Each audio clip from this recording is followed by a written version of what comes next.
Goeiedag, good day, fellow South Africans and citizens of the world.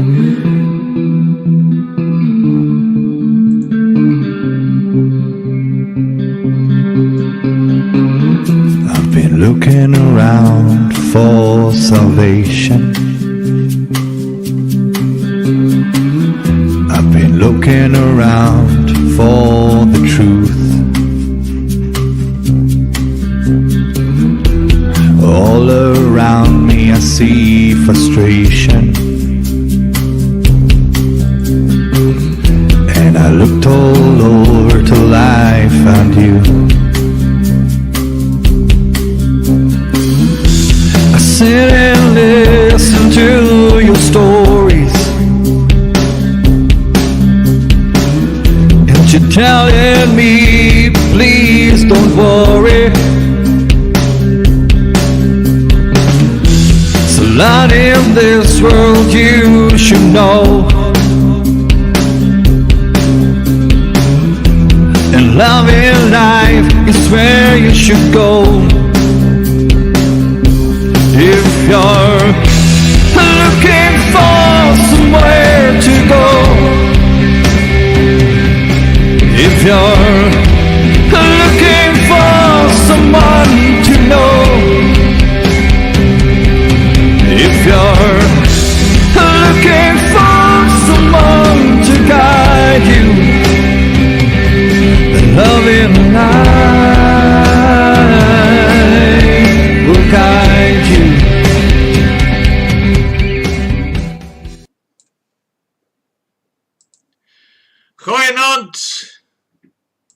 Goeienaand, good evening, fellow South Africans and citizens of the world, and welcome to tonight's live stream.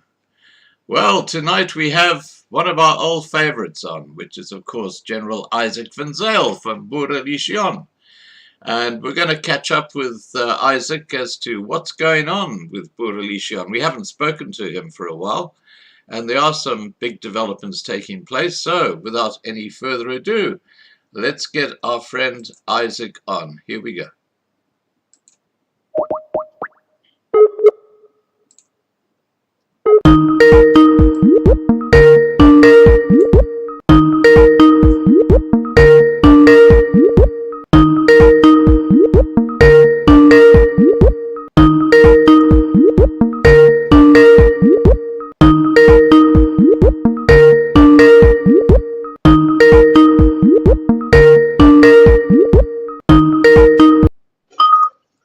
Hi, Izak. Yes, Scotty. How are you, buddy? I'm fine, and you? Excellent, except you've got your hang on, let me just see. Maybe you have. No, that's perfect. That's good. Okay, we're all set. Okay, now, what's that you've got in your hand? It looks like a cable. In my hand? Yeah, you had like a cable or something in your hand. It doesn't matter. It's your my headset. ear. It's my ear. Yeah, my headset. I can't hear you very well. Yeah. I just want to change this angle here a bit. Okay, it looks perfect on my side. I see. Okay. All right, we're all set. Very good. Okay. Can you see me well? Yeah, we can see you perfectly. Now. I see. Okay, Izak. We've seen all the violence and protest actions and all the sort of things that are happening in South Africa, and several Boer Afrikaner organizations have emerged since the beginning of 1994. Everyone claims that they have a plan. So the question I'd like to start off with tonight is, Boerelegioen still relevant? And if so, when can we expect to see or hear more of you in the front line? Scott, I think we introduced ourselves properly during the conflict in Kolini in 2017. And I think we introduced the Boerelegioen also properly when we reached the mainstream media headlines on our, I don't want to call it protest action, but it was a forced display in front of the court in Middelburg during the trial of the Coffin 2, the Doodskis 2. Right. Also in 2017-18, around that time. After the conflict situations in those areas, and I also speak of high school Oorverval, an organization named the Bittereinders emerged who engaged into protest actions. And as a military defense movement, the Boerelegioen refrained mostly from protest actions. And that was my message also in Senekal. If you remember well, on the 16th of May 2020, just after my operation, Yeah. I stood on the bakkie and I tried to explain to the people around there who just stood there that there's a huge difference between a protest action and armed conflict. And we must not confuse the two terms. It's very important that we, and I will later on in the stream, I will explain more about the two terms and how we can distinguish. And what the role of civil rights organizations are, and what the role of a defense organization is, like the Boerelegioen. Right. Okay. And just on that point, Isaac, I heard through the grapevine that Boerelegioen and Suidlanders have been having some sort of discussions. Scott, yeah, we didn't have the official discussions yet, but I think in the light of the two different strategies and two different philosophies, it's necessary to talk. And I've sent the messages also to Gustav via my Facebook channel and the YouTube channel, that the need becomes more and more urgent to talk about the two philosophies. The one philosophy is to distract the people from the cities, from their private properties to a certain central place in the middle of South Africa. The other philosophy is to prepare and use your neighborhood, use your town, use your suburb as a fort, as a lager, and to take control of your domination area. The areas where the Boer people, the Afrikaner people, the English-speaking white people, in other words, the Western civilization, the Western people, the Europeans, can gather and strategize and take control over their, or keep control over their domination areas. And that is the common ground that I think we should reach, is that, yes, there will be certain places where the majority of Europeans are not anymore. The majority of people staying in a certain area is now the African people with their cultures and language and whatever. And whenever there's a conflict situation between the races, and we can see that what happens in South Africa is that we see a more and more movement toward a racial war in South Africa. And that's not driven by white people, that's not driven by common people, that's not driven by the man on the street.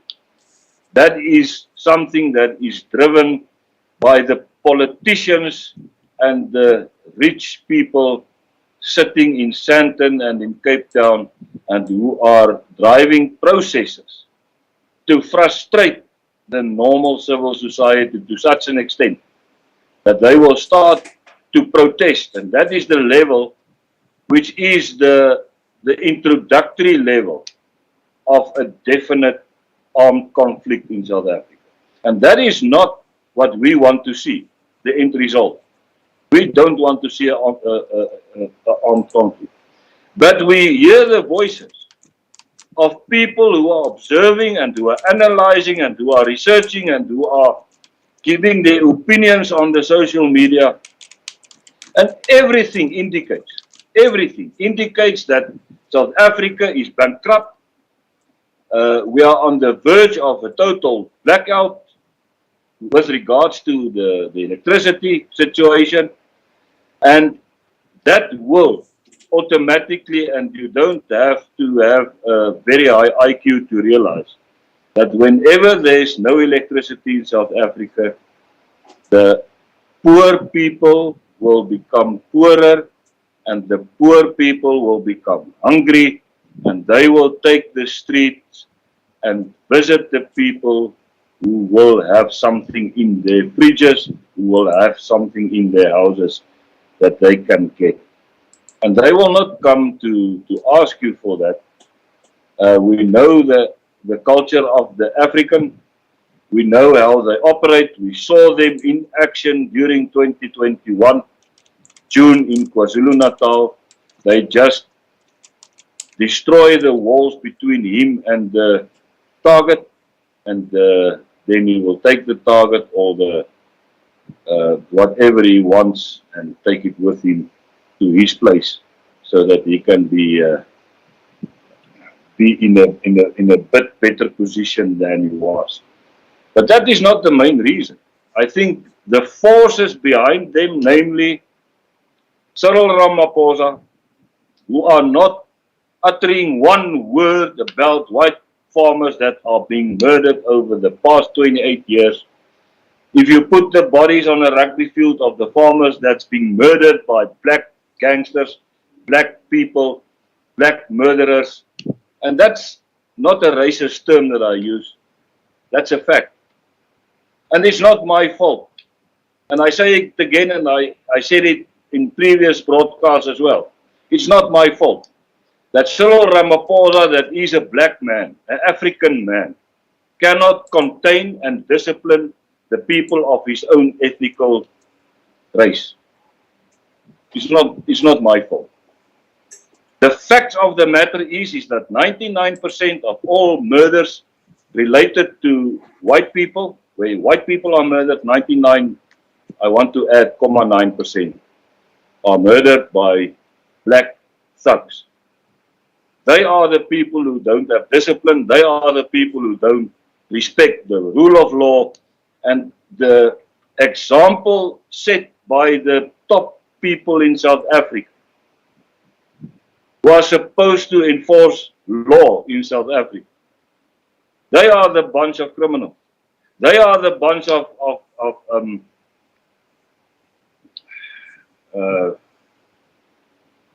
mobsters, gangsters, who are stealing, who are allowing murderers to come away with their crimes.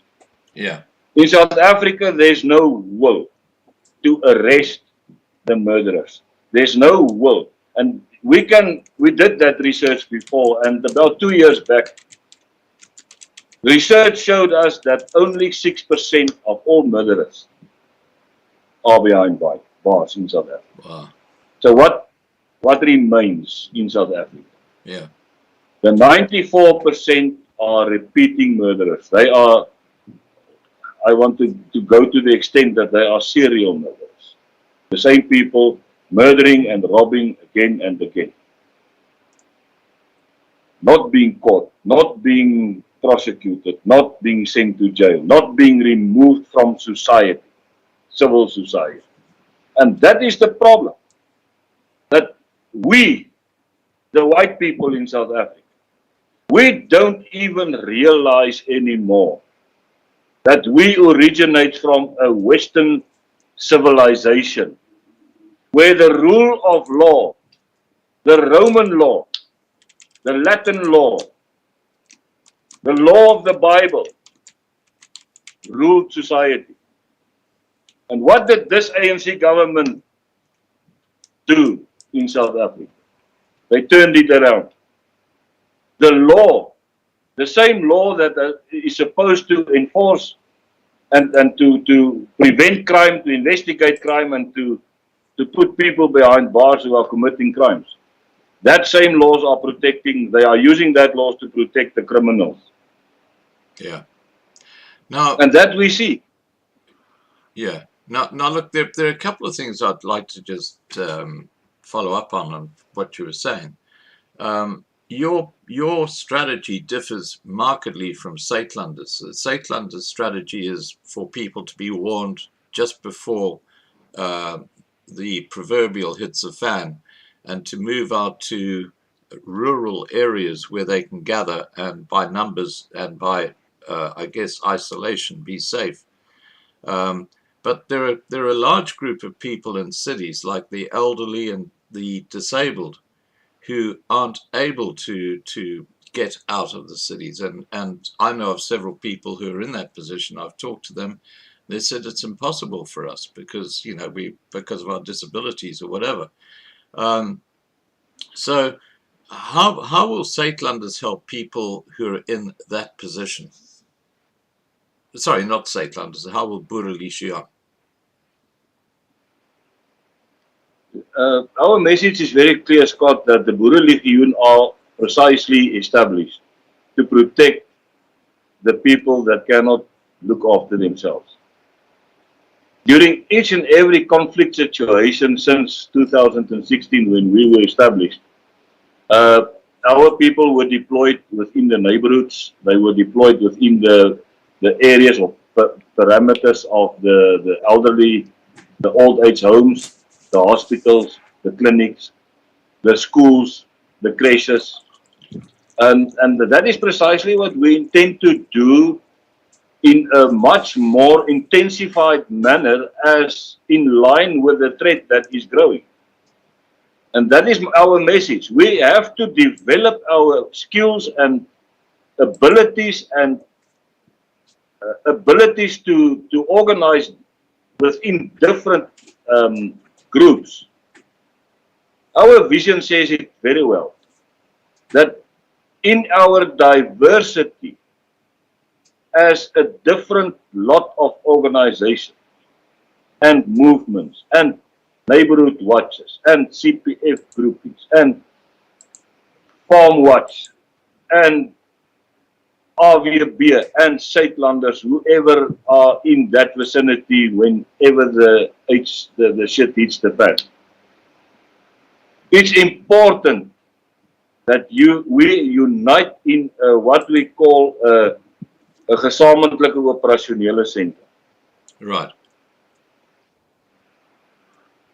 So that the strategies can be born and be written and be developed on that level. At this point in time, there's good cooperation in certain areas, and coincidentally, it's the areas that are high risk in terms of conflict. That's the areas that are organized at this point in time. And at the same time, we have to develop an ability similar to the ability of the South African police force that we had pre-1994. The ability to prevent crime, the ability to restore law and order and to stabilize a community, the ability to dominate our areas in terms of the investigation of crime, the gathering of essential intelligence that might create a threat, so that we can work with that intelligence and develop plans and strategies and plans for our local circumstances, for our local conditions, so that we can there mobilize our people, get them into groups, get the trained people out of the normal civilians and work up separate with them, so that they know exactly what to do when what happens. So in other words, we call it continuous training exercises. Right. You don't ever stop with your training. If you go on a training course and you finish your training course, you go back to your station where you come from. Then you practice that skills that you have learned, that you have gained on the training course in your local environment, and you become a mentor of many people. And we saw it in KwaZulu-Natal. The moment the shit hit the fan in KwaZulu-Natal, the Boerelegion's numbers grew with 6,000. Wow. And that is what we want to create, is a platform where people can come on board and feel safe. Right. They can report to their commander, who by now is a guy who is 2, 3, 4, 5 years in his position. He's known in the community. He's recognized by the police as a colonel or a commandant or a major. He's addressed in that manner. I saw it in few places where the police addresses the Boerelegioen commander on his rank. Right. He recognizes the rank. He doesn't see him as a threat. He doesn't see him as a right-winger or an extremist or a terrorist. He sees him as a partner in the prevention of crime, in the fight against crime.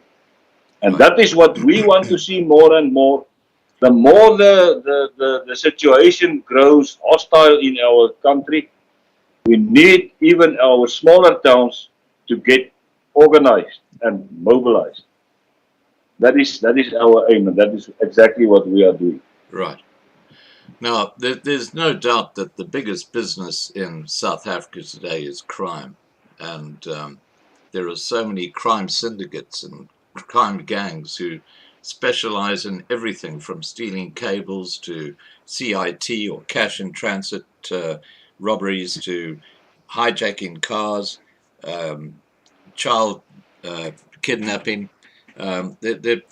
These are groups that have actually formed and have their own little niche market. It's absolutely incredible that South Africa 30 years ago, which was such a safe country, is now basically run by criminal gangs, and that's thanks to the ANC. Now, Boerelegioen is being heavily criticized by people, I guess, on the right wing and even liberals for associating with Louis Liebenberg.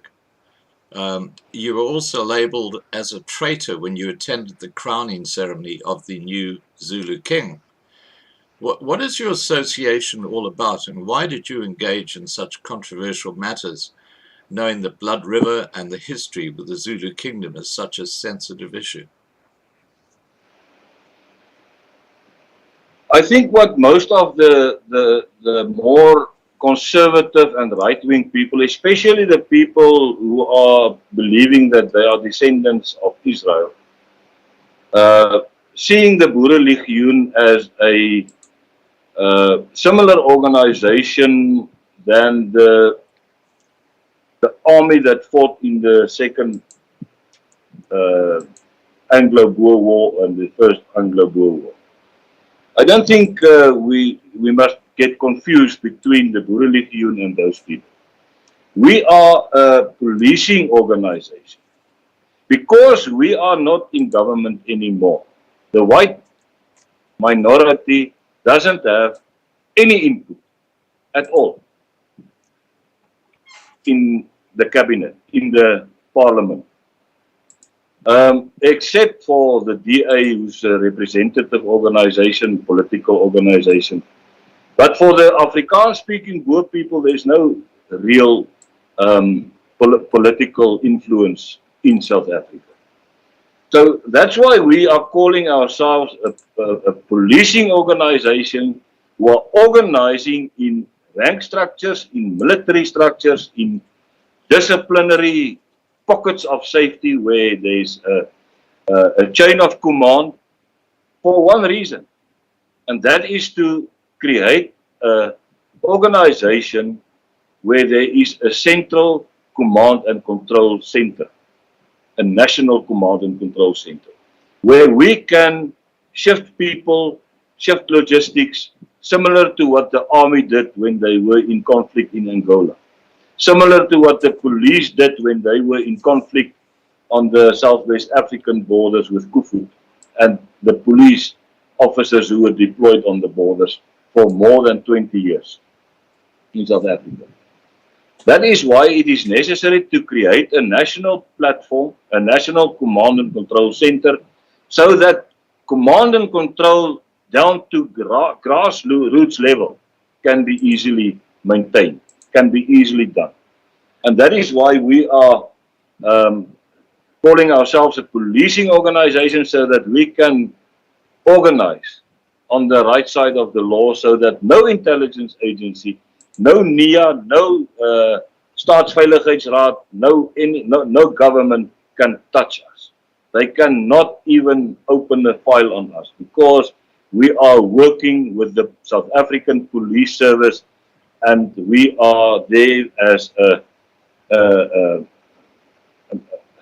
getalle vermenigvuldiger for them, so that we can assist them, help them, and give them even expert assistance when needed.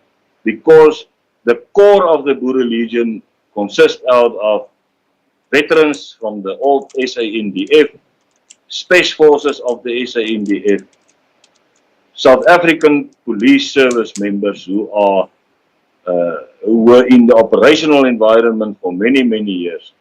And we can, in terms of advice, in terms of expertise, we can assist them in the investigation of any crime.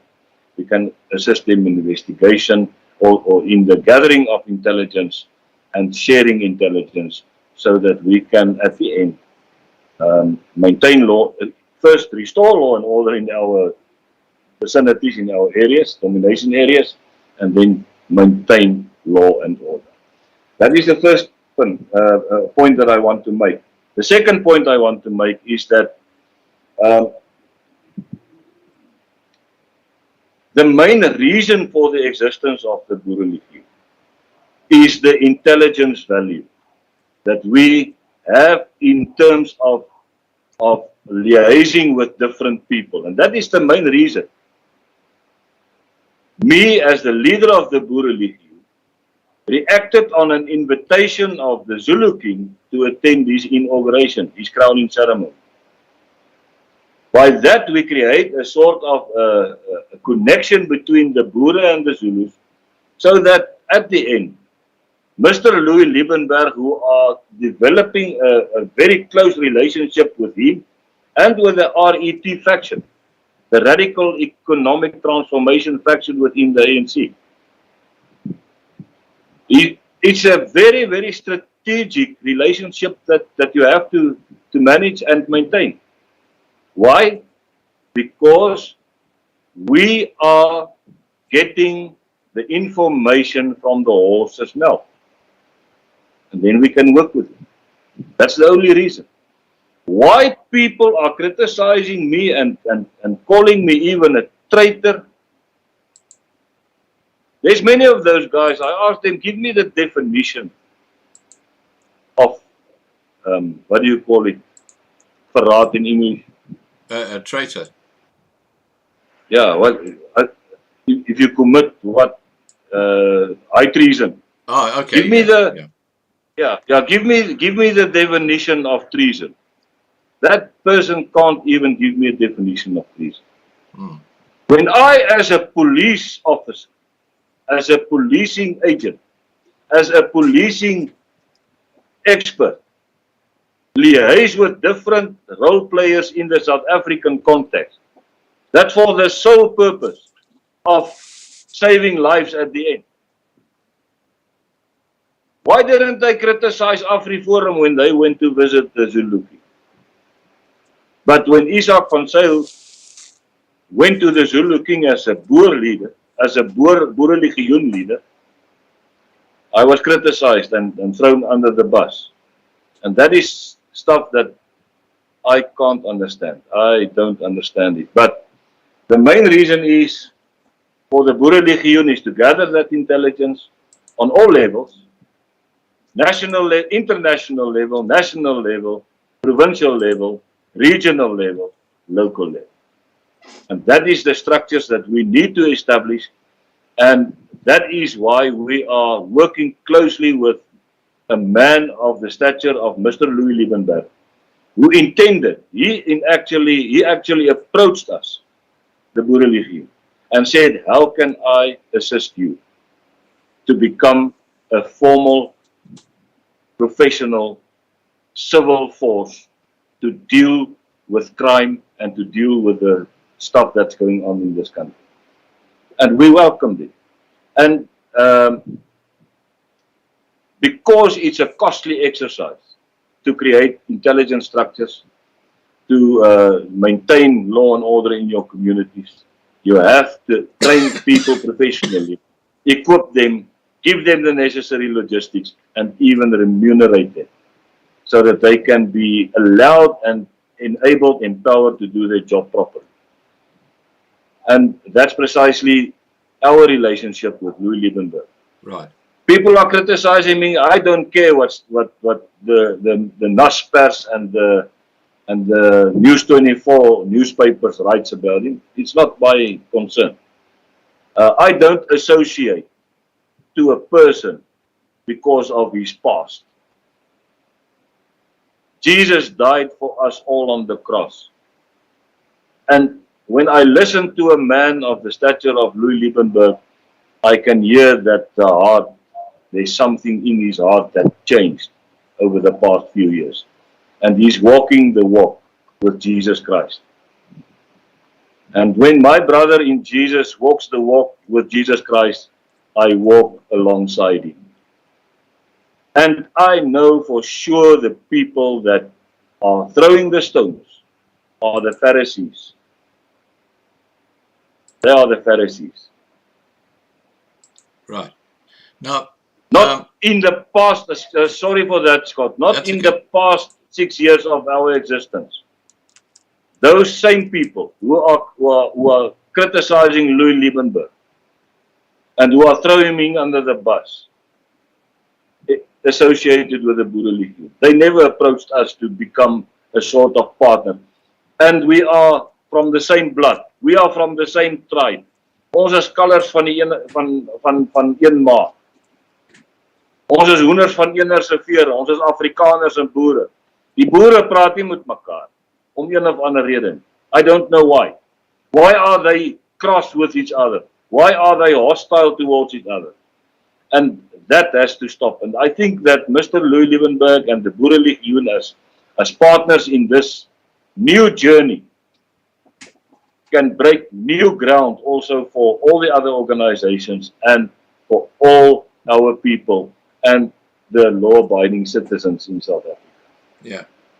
Now look, there's a wonderful old English saying, and that is that the tall trees catch the wind.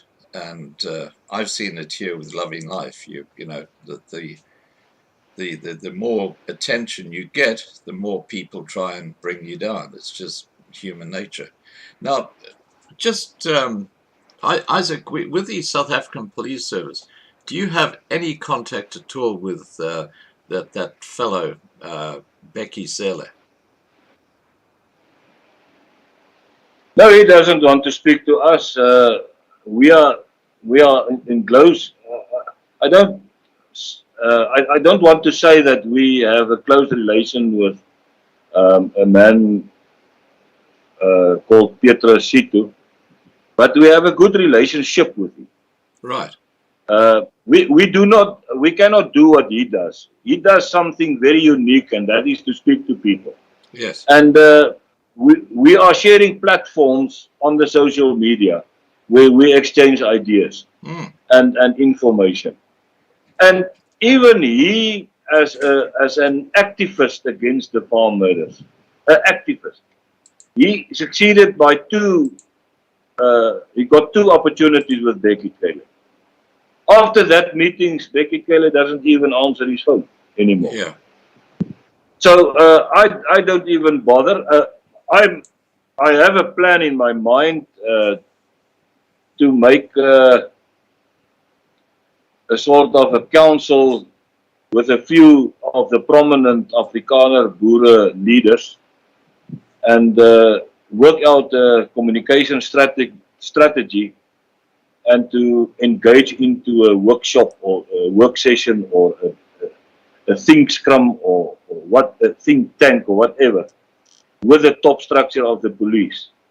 If Becky Keller want to attend, he's welcome. But our message to the South African Police Service will be very, very easy. A very baie eenvoudige boodskap wat ons hulle wil gee.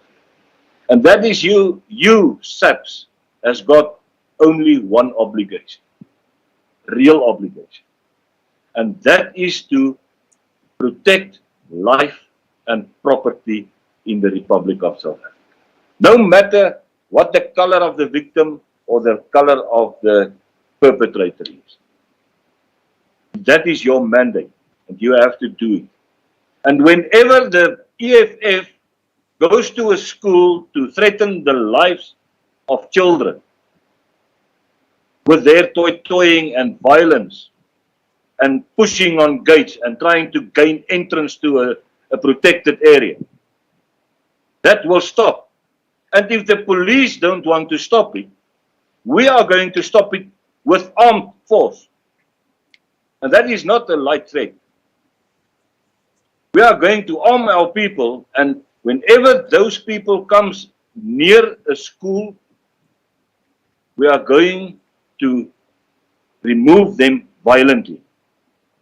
And then the police must be there with their vehicles to put those people behind bars, to transport them to the police station and to charge them for public violence and for attempted murder and for assault GBH and for whatever charge you can bring against them. That is nonsense.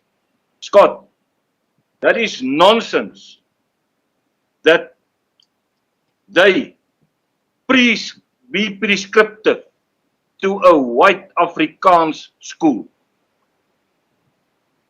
Who they must allow and who they don't want to allow. Well, can you imagine what would happen if the shoe was on the other foot?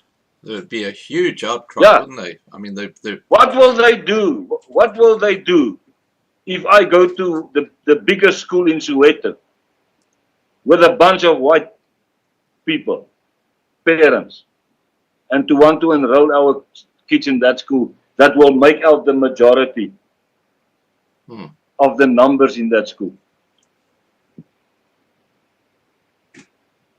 My message to the parent control bodies, what do you call it, the Boerelegioen, the governing the Afrikaanse, the governing bodies of the schools. That's my message from the Boerelegioen. You will have to take a stance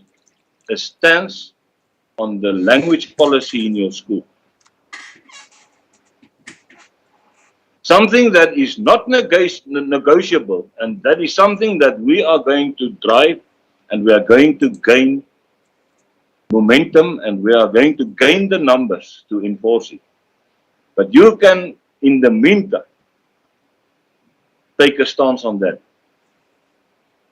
And that is that the ANC government is responsible for the building of schools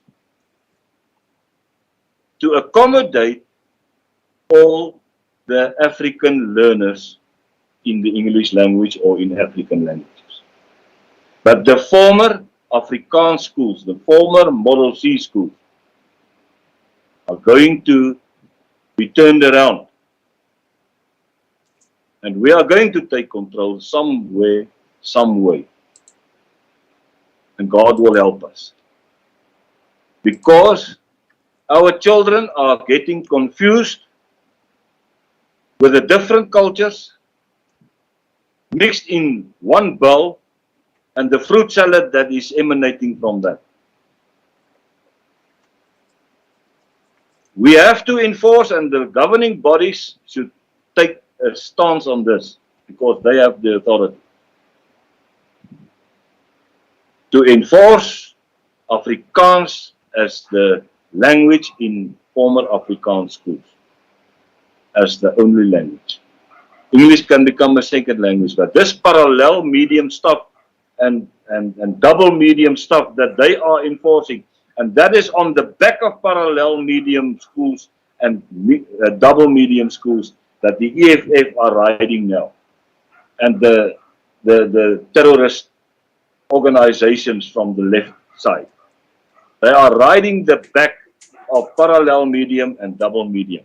And we have to take a stance, fill our schools with white Afrikaans speaking children and say this is from now on the Afrikaans school. Right.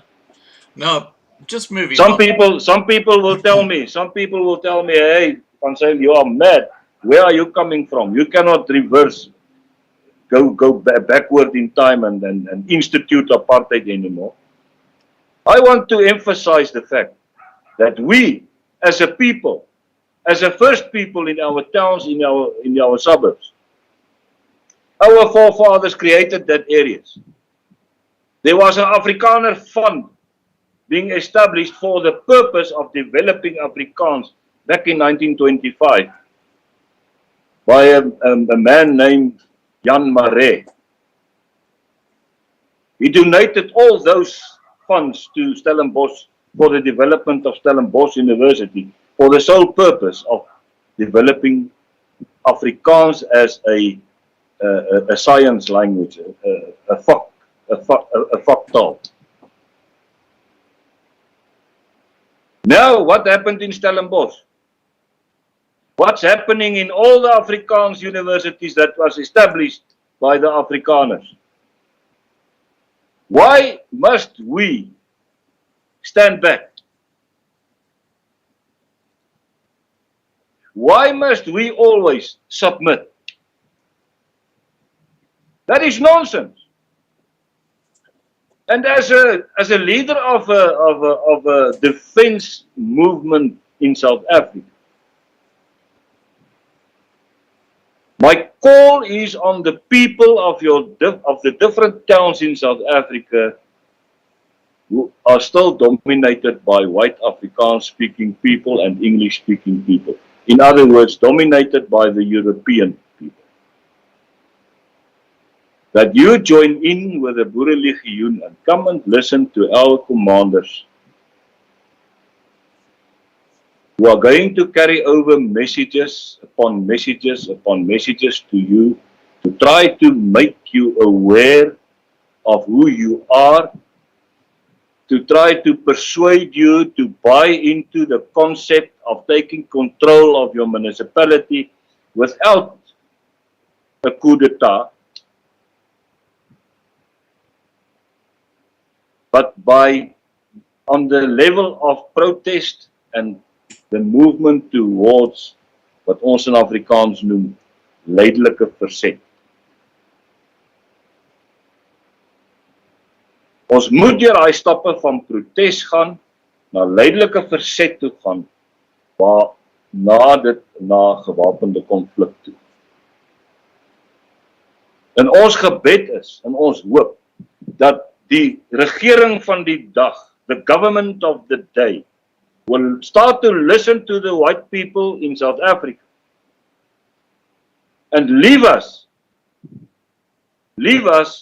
to develop our own communities, to maintain our own community, to govern over our own services, so that we can set the example for the rest to follow suit. Because in this fruit salad mixture, it's not going to happen.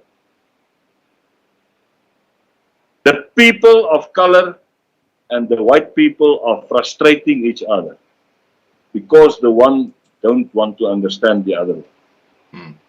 And I don't think on local level there's such a problem. The problem is on the political levels. That's where our problem is. And that filters down to your provincial levels, and that filters down to your local government levels. That is where our problem lies. Well, It's interesting because I was just tonight watching a video where Arania is now developing a whole new area within the town. They're actually building 500 plots or 500 new earths. And they're saying they've got such a huge demand of people wanting to travel or come and stay in Orania. And Yeah, that is going to happen. yeah, well, that is the only real white town in South Africa. And if you look at how it's run absolutely like clockwork. I mean, it's the only town really in South Africa that is working. And isn't it interesting that it's just Afrikaners who are running the show? And you look at any other community or town or city in South Africa, it's a complete chaos. It's a complete mess because you've got these ANC cadres running them and running them into the ground. Now, I just want to move on a bit, Izak, onto the role of civil organizations versus the role of defense organizations. And you raised this at the very start of our live stream. Now, people like Bitter Reinders criticized other organizations for not attending protest actions when the EFF threatened to invade historically white-dominated schools and institutions. What specific role does Boerelegioen play in protest actions? Do you turn up in numbers participating in the protest actions, or do you have another role to play? Scott, whenever the Boerelegioen deploy to a school and to go toe-to-toe with the EFF in terms of protest, people start to ask the Boerelegioen, where are you? Why don't we see you? Even Devin Hofmeyer made a video where he suggested that the generals and the people with the ranks must come and report to him. It's not our aim to report to him. We are a defense movement. And we have a specific role to play in terms of gathering of proper intelligence. We have a specific role to play in terms of protecting life and property. And that is why I always say, don't look for Boerelegioen t-shirts in the protest march. That's not where we will be. We will be on the roofs, we will be inside the school, we will be in houses neighboring to the school or the institution, and we will identify possible criminal instigators, people who are driving an agenda of instigating political violence. And that is, as such, is also a crime. And we don't see the will of the police to address these issues. And that's why we will, as a matter of fact, at every situation thus far and in future, we are there and gather the proper information so that we can strategize and so that we can get the first-hand information whenever these people plan to go violently. And we will only engage with those people when there's arms involved. In other words, spiese en assegaaie, messe and firearms. Then we will engage with those people. And that is our message to other civil rights organizations. Don't in public, and I ask you very please, don't in public criticize the Boerelegioen for not being visible in your protest march. We have another role to play. Our vision and mission is not in protest. We will get involved when we move to the level of ledelike verzet, when there is conflict, physical conflict. Then we will start to engage. But we will only engage in our full force when there's armed conflict. And that is our role. In the meantime, we build the book, we write the book of intelligence, and we get all the information that we need in order to, whenever we start to operate and execute an operation, we will be in a position to do a proper defense analysis and a proper offensive analysis. And that is the two legs that the Boerelegioen stands on. And in terms of the gathering of intelligence, that is our aim, to get all the information and intelligence that we need in order to do a proper operational operation when ever there's an operation needed in a specific scenario. Right. Now, I'm a huge advocate for South Africans, especially in the cities, to be involved in organizations like Boerelegioen, because at least then you've got a plan B if things start going pear-shaped. Now, why do you always claim that normal citizens should assign for membership at Boerelegioen? Isn't Boerelegioen a defense organization consisting of military and police veterans? What is the role of normal civilians in a militia? Scott, the Boerelegioen is built on two legs. The one is the creation of a civilian force with the same ability as the South African Police Service and better. That's a combination between the abilities of the South African Police Service and the former Defence Force. The second leg that we are standing on is the mobilization of normal civilians in terms of self-defense training, the training in firearm handling, the training in maintaining a position in your civilian platoon in your neighborhood where you are staying. In other words, becoming part of a network of people who are concerned about your safety. In other, we call it normal emergency groups or CPF groups. But you can also become part of the Boerelegioen group, where there will be a lieutenant in charge, there will be a sergeant and a summer, and there will also be the different roles that are assigned to a specific job. In other words, you have to have people who can look after the kids. You have to have people who can cook the meals in a civil conflict situation. And say, for instance, you are trapped inside your neighborhood.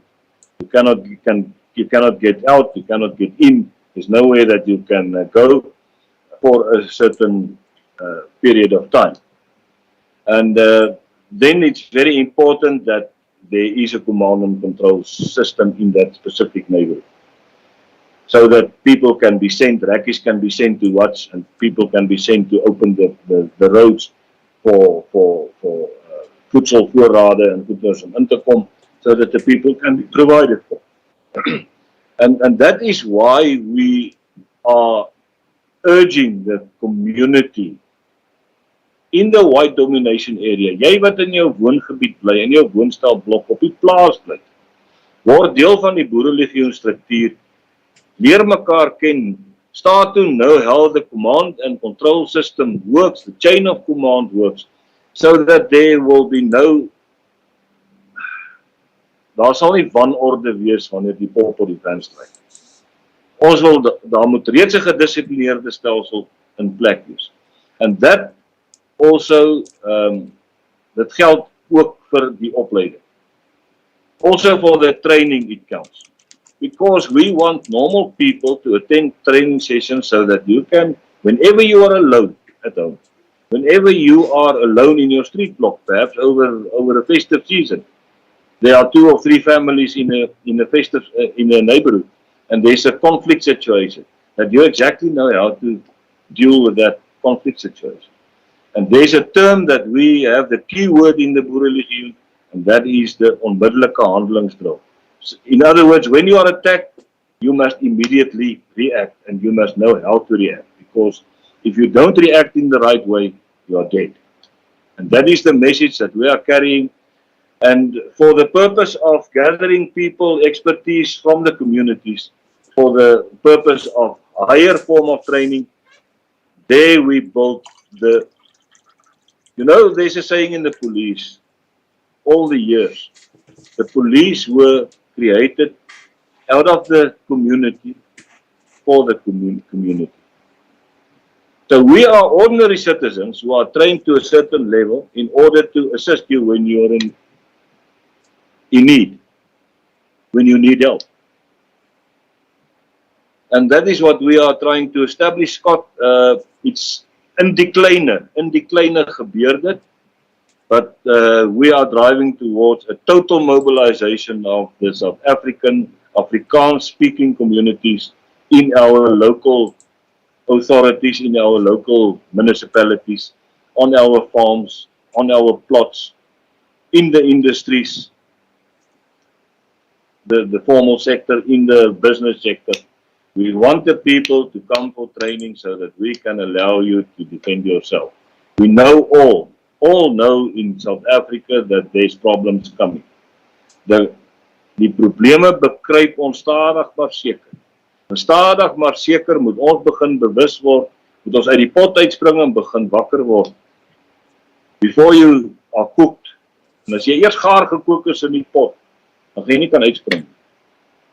So it's important that you get involved in a civilian force, where you have contact with your civilian force, the trained corps, and the civil corps who are responsible for the protection of life and property in your neighborhood.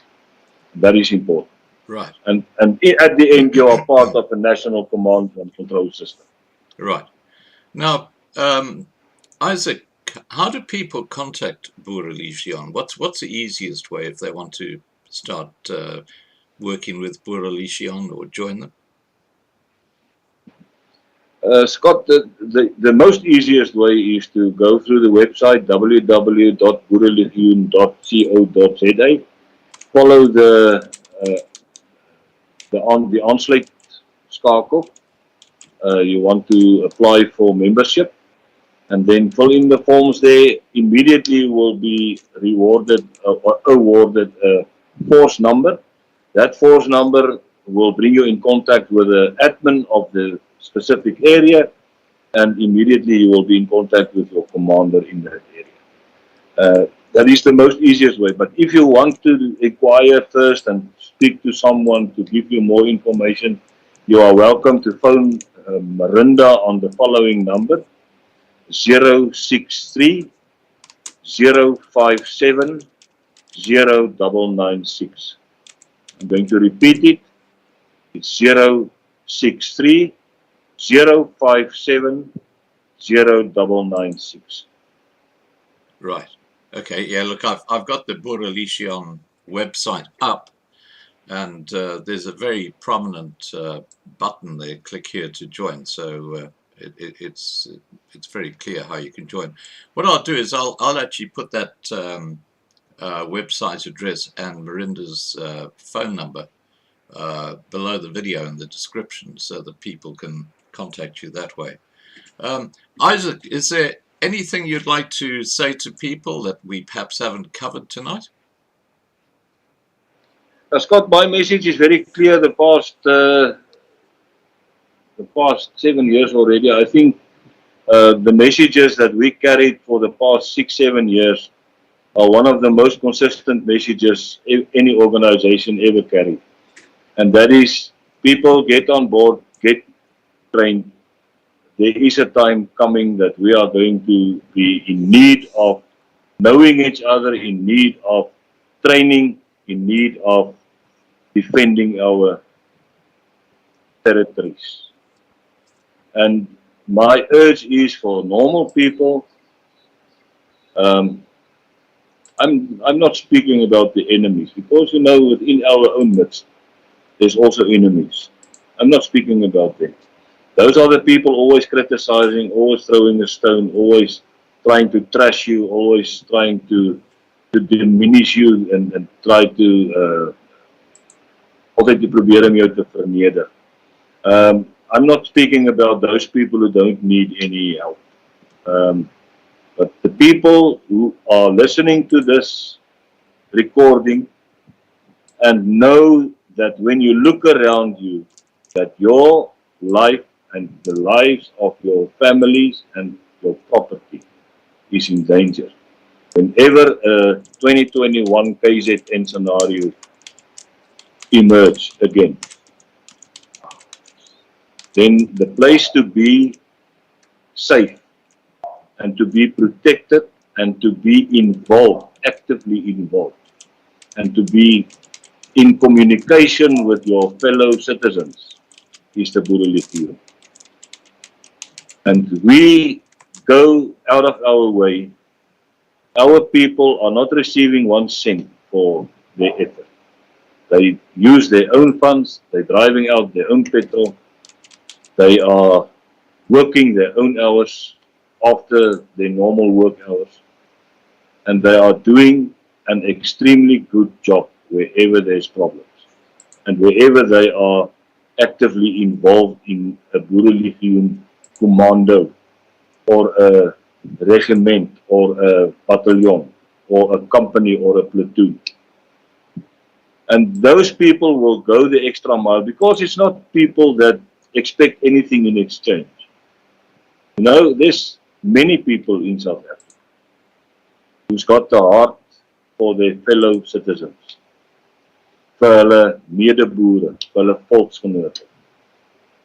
But the extra mile sal loop, they will walk the extra mile to assist you, to give you a proper service in terms of helping you whenever you need help, whenever your life is in danger, wherever a crime was committed against you. So it's a family. It became a family of loving and caring people preparing for a worst case scenario. And during a worst case scenario, I know that we will be in a position to be safe and to be effective when we defend ourselves. Right. Isaac, thank you so much for joining us tonight. And look, it's great to see you again. And you're looking very fit and healthy, and a big change from a few years ago. And yeah, the December holiday gave me a bit of a boo pains again, so that I started to do some push-ups and sit-ups, and I'm going to start to run next week. Good. The 2.4 again.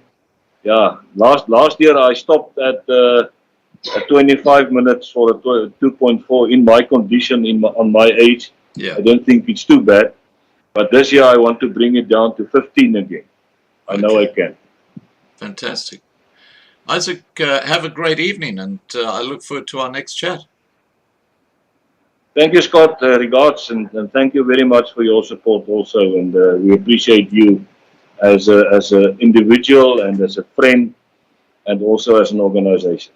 Thank you. And look, I've got a marvelous team. I'm very blessed, and yeah, look, it's a great community we have on Loving Life. All right, mate, take care, and we'll catch up again later in the year. Thank you, brother. Okay. Tot ziens. Bye. Bye. All right, guys, that was General Izak Van Zyl from Boerelegioen, and good friend of Loving Life, and we've been speaking to him for years. And I think an apt song to go out with tonight is Hier Bly Ek Boer. So let's put that one up, and good night, guys, and thanks to the mods for the great job that you guys do. Bye for now. Meer as 61.000 van ons voorvaders het op die grens vir ons gesterwe, sodat ons vry kan wees. Die is my land, die is my reg, hier is ek boer.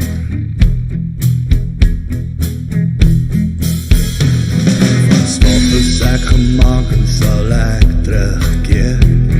Die Bybel is die woord waaruit ek leer, soos die grond op die aarde. Hier bly ek boer,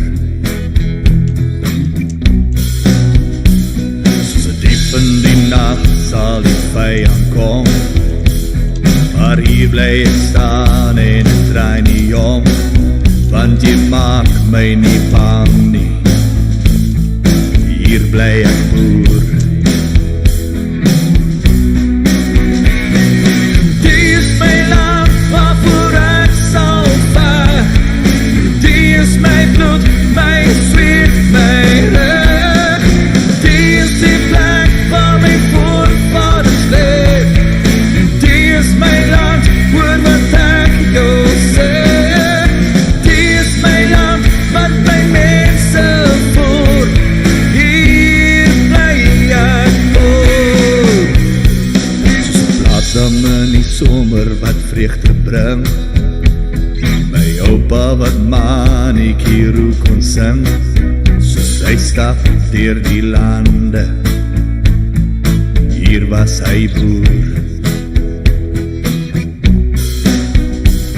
My wortels lê diep in die grond geplant. My seun soos my pa los ek vir jou die land. En jy hoef nie te vrees nie. Hier sal jy boer. Die is my land waarvoor ek sal veg. Die is my bloed, my sweet, my reg. Die is die plek waar my voorvaders leef. Die is my land, hoor wat ek jou sê. Die is my land, wat my mense voor. Hier bly ek voor.